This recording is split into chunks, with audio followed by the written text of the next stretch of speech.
recognize that the mind is the instrument of creation. Is to recognize that God's mind is the instrument of creation. And if we share God's mind, we are creating like God. But if we do not think like God, then we are thinking outside of God or outside of God's reality. And therefore, you could say we're miscreating because we're not creating like creation is done in reality. And because we are experiencing ourselves, we are living in bodies which are really vehicles of separation. And reality, or God's reality, is a wholeness, is a oneness, is a togetherness. When we are not creating like that, because we are creating in separation, we are miscreating. And to recognize that the mind is the instrument of creation and that we are created as creators like our Father, you could say, in Christian terms, because they do use Father in Christian terms.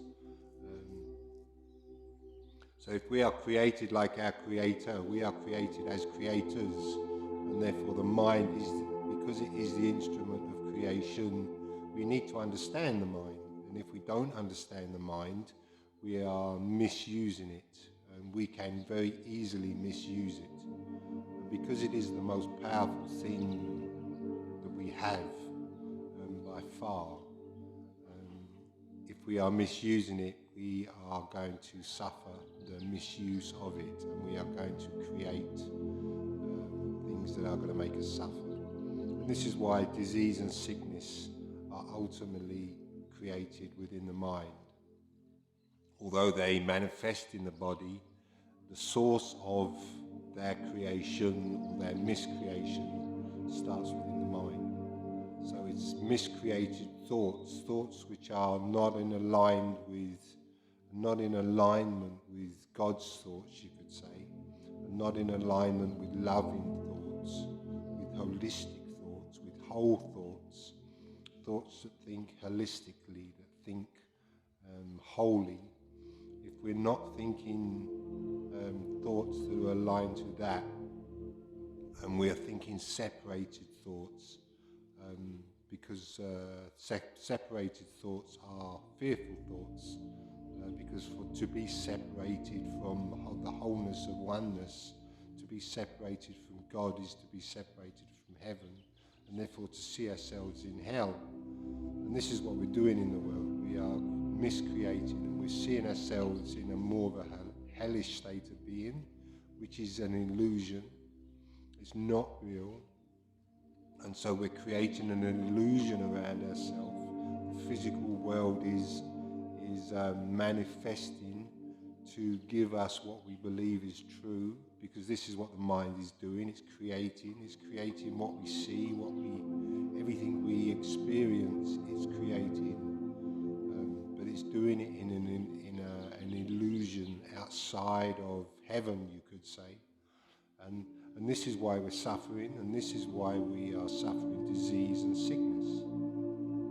Now, if we learn to use the mind holistically, wholly, if we learn to use the mind and think like God thinks, wholly, holistically, then we are using the mind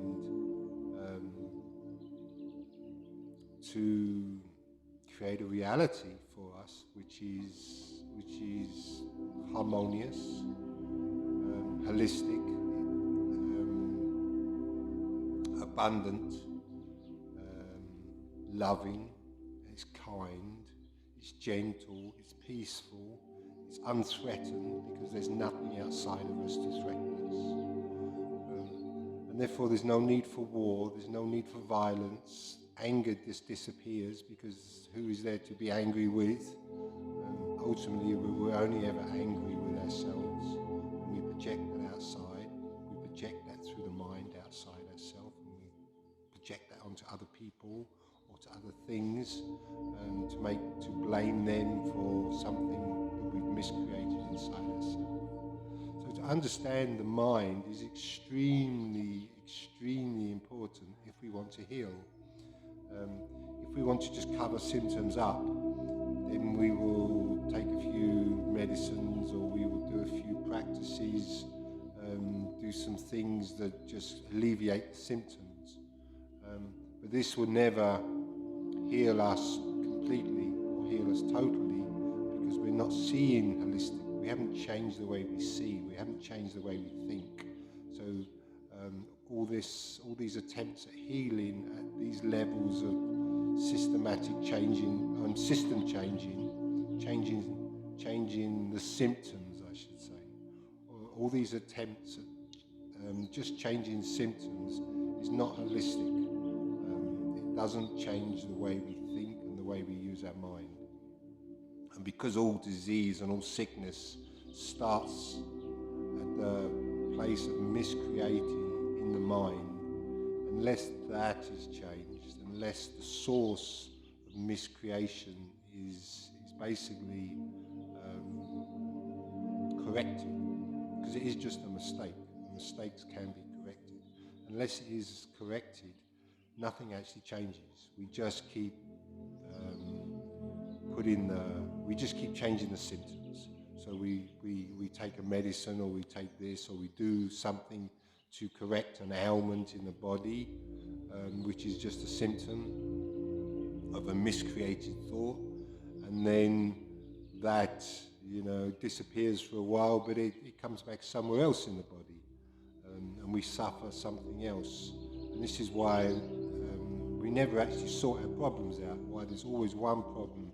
And if you look at your life, if we look at our lives, we can see that there's one problem, and then there's another problem, and then we sort that problem out, and then there's another problem, and then that problem kind of like gets sorted out, and then there's another problem, and there's one sickness, and then there's another sickness, and then there's another sickness. There's one cancer, and then it goes somewhere else, and then it goes somewhere else. And it's this never-ending, perpetual miscreation that we are engaging in. Now, ultimately, we want to stop engaging in miscreation, and we want to start engaging in creation, because true creation at the level of godhood, at the level of consciousness, where the mind is conscious and the mind is in knowledge, at that level of creation, we are creating love, we are creating abundance, we are creating harmoniously, we're creating caringly, we care for everything that we create.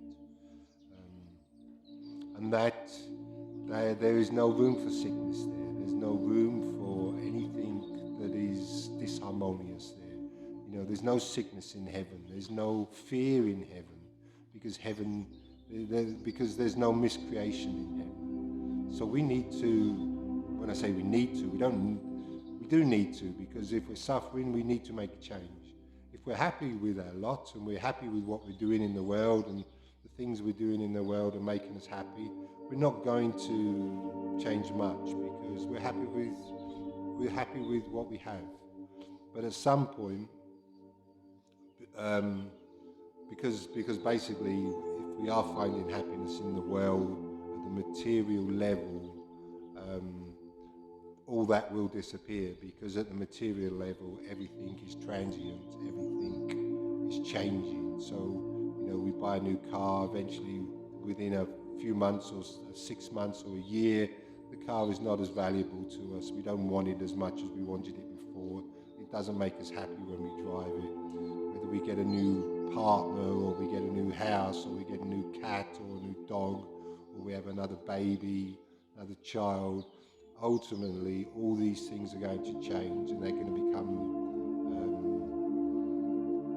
they're actually going to take us back into a place of suffering, because we never actually changed our fundamental thoughts, our fundamental way of thinking. So even though we might have a new partner, or a new child, or a new car, or a new job, or we got more money in the bank account, but these might make us happy for a while, but we soon realize that they lose their meaning, and they lose their value eventually.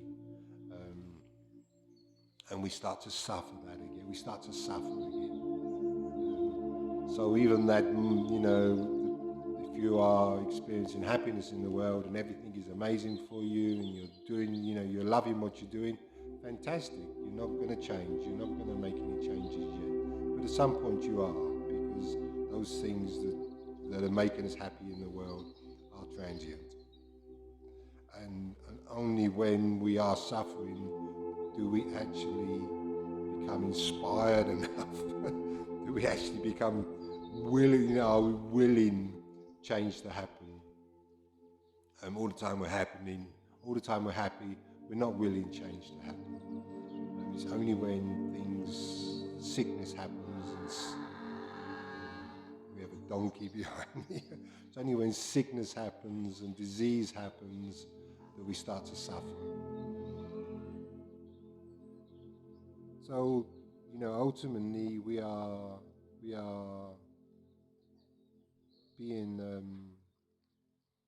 being pushed at the moment in the world to face stuff that we've not been able to face before, because the suffering is becoming extreme, the fears are becoming more extreme, the terrors are becoming more extreme, the oppression is becoming more extreme, the laws and the rules, all the complexities of the world. The world is becoming more complex. The technology is becoming more complex. The constant need to buy new, updated cars, equipment, computers, phones, jobs, all these things, updating new laws, create new regulations, create new fines, create new systems within governments, within police forces. All these things are leading us to suffer because they're becoming more and more complex, and that complexity is just not understandable. We cannot understand that kind of complexity because it is actually not understandable, because the mind, when it's peaceful, is completely in a state of simplicity. The universe, or God's mind, is simple. It is highly intelligent, highly knowledgeable. Obviously, it's creating everything. And if you look at nature and you look at everything, there's an incredible complexity, but it's a harmonious complexity, which is a togetherness, it's a oneness. Everything works with each other. But the complexity that we are creating as human beings is a disharmonious, so nothing actually works together. This is why, you can even see in our technology, one thing doesn't work with another. One car needs a certain, alternator, but another car needs a completely different alternator, or one car needs a certain set of tires and another car needs another set of tires, or one phone needs a certain operating system and another phone needs a completely different operating system, and none of them work together. And so there's this constant need for updating, renewing, having to buy, having to work, having to earn more money, having to get another job, just to survive, just to keep ourselves in a state of safety, feeling safe. But this is a constant state of anxiety. We're always under threat. Even changing phones, it's another fee. It's another amount of money we have to find. We have to pay for another thing. We have to pay for another tax. We have to pay another fine. We have to pay for another war. We have to pay for another pandemic. We have to pay another hospital bill, doctor bill. All these things require constant vigilance, constant work, constant energy. And this complexity is leading us more and more into sickness. But the mind of God, or the mind that we share with God, is completely I wouldn't say it's simple, but its complexity is understandable. Everything is understandable together, and because it's all there is nothing to add to it. We don't, there's nothing that has to be added to it, because it is a completeness. It's a oneness. It's a wholeness. There's nothing else to understand beyond that. So once you get to that level of using the mind and thinking as God thinks, you understand everything. Everything becomes simple. Everything becomes simplified.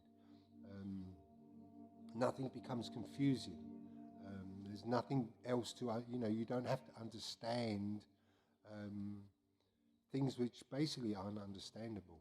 Because at the level of knowledge, at the level of wisdom, at the level of God's mind, everything is understandable because everything is understandable together. It's only at the egoic level of the mind, which is the separate mind, do we try and only understand things in certain compartments. Everything is decompartmentalized, but you bring them together and they make no sense together. And it's the same with, it's the same with our thoughts around love and hate. We actually have tried to join love and hate together. We have tried to join lightness and darkness together. We have tried to join illusions and truth together, or illusions and reality together. But actually, they're not joinable. What is opposite cannot be joined. Only what is the same can be joined. So the light can never join the darkness because they are both opposites of each other. And they're not understandable they're not understandable together because they can never come together. Love and hatred can never actually be, love and fear can never be understood together because they're complete opposites. Because love is a wholeness, and fear is to be outside of that wholeness. So it can never be part of that wholeness.